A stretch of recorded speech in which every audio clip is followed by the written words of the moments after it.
sur la parcelle de potager 76 copes.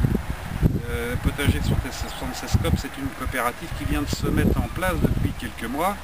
Le but de la coopérative, c'est de cultiver dans les meilleures conditions possibles des légumes frais, pour qu'on puisse essayer de réapprendre à manger quelque chose de correct et non pas ce que l'on peut trouver dans certains magasins de grande surface. Vous voyez là, je suis dans les fraisiers en train de désherber. Comme vous pouvez le constater, il y a de l'herbe entre les fraisiers. C'est volontaire. On peut dire que c'est volontaire, pourquoi? Parce qu'on n'utilise pas de produits de synthèse tels que des herbicides ou des insecticides ou tout ce qu'on veut bien. Donc ça veut dire que tout se fait manuellement. Le désherbage, le nettoyage se fait manuellement. Vous voyez là par exemple, je suis en train de désherber, c'est pas désagréable parce que voilà ce que je peux trouver, hein, c'est une fraise. C'est une fraise, je suis dans les syraphines, variété syraphine. Sur ce petit carré là, nous avons 2500 pieds de fraises avec 3 variétés différentes. De la syraphine, celle que vous pouvez voir là, un petit peu plus loin de la Marat des Bois, et sur l'extrémité là-bas, c'est de la Charlotte. Donc ça n'a rien à voir avec les fraises que l'on peut trouver dans le commerce. Bon, je ne vais pas vous faire envie pour la manger devant vous, mais quand même je vais le faire. Je sais que ça se fait pas de parler la bouche pleine, mais c'est tellement bon. Voilà. Alors vous voyez, ce que je suis en train de faire là, pourquoi on a laissé pousser un petit peu ces herbes là? Parce que tout simplement on sait que la cueillette des fraises approche, hein, pour la deuxième production. Donc voilà, je mets ça dans l'allée. Ça va permettre quoi? Ça va permettre que quand on va cueillir, on va marcher là-dessus. Ça va pourrir et ça va aussi protéger, je dirais, le terrain et éviter l'évaporation. C'est, comme vous le savez, on est en juillet 2011. Je crois que nous sommes le 18. Il faut profiter un petit peu du beau temps parce que le mois de juillet n'est pas terrible. Donc on n'a pas trouvé de quoi pailler, la paille est rare et chère, donc on utilise les moyens du bord, c'est en l'occurrence tout ce qui peut pousser entre les allées, ça nous sert de paillage. Alors là, je vais parler un petit peu des fraises, on va parler un petit peu des tomates. Vous voyez ce petit carré là, il n'y a pas grand chose, c'est de la tomate polonaise. C'est de la tomate polonaise. La spécificité de cette tomate là, c'est que c'est une tomate qui ne se tutore pas, qui ne se taille pas et qui a une feuille comme la pomme de terre. Hein. C'est une tomate polonaise, une ancienne variété, tomate polonaise. Alors on verra bien un peu ce que ça va donner. Je pense que ça devrait être un petit peu sympa. On va voir.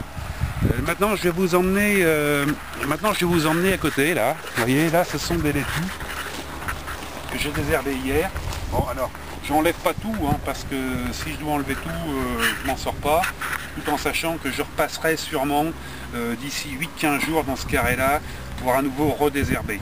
Là vous voyez, il y a à peu près 400 variétés Apia, c'est nickel, c'est une variété qui est très tendre, où il n'y a pas de grosses feuilles vertes, c'est vraiment très bien.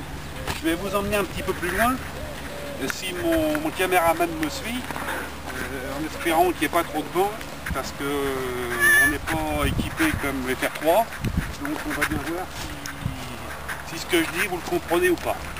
Là on va arriver, il y a une bande de courgettes. Une bande de courgettes. Alors les courgettes, ce qu'on essaie de faire, c'est de les cueillir très jeunes. Vous voyez, c'est de les cueillir grosses comme ça. Pourquoi? Parce que c'est plus tendre.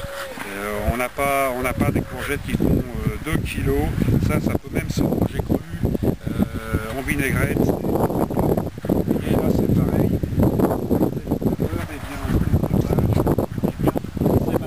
On laisse ça dans l'allée, ça protège le sol, et puis c'est très bien.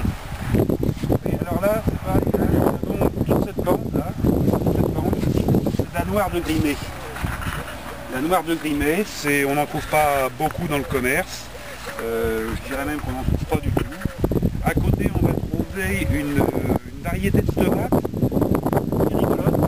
C'est de la tomate poire jaune, hein, qui est jaune. Vous voyez, ça commence à donner gentiment, c'est pas violent parce qu'il fait pas très beau. Ça, ce sont des tomates qui font à peu près 4 cm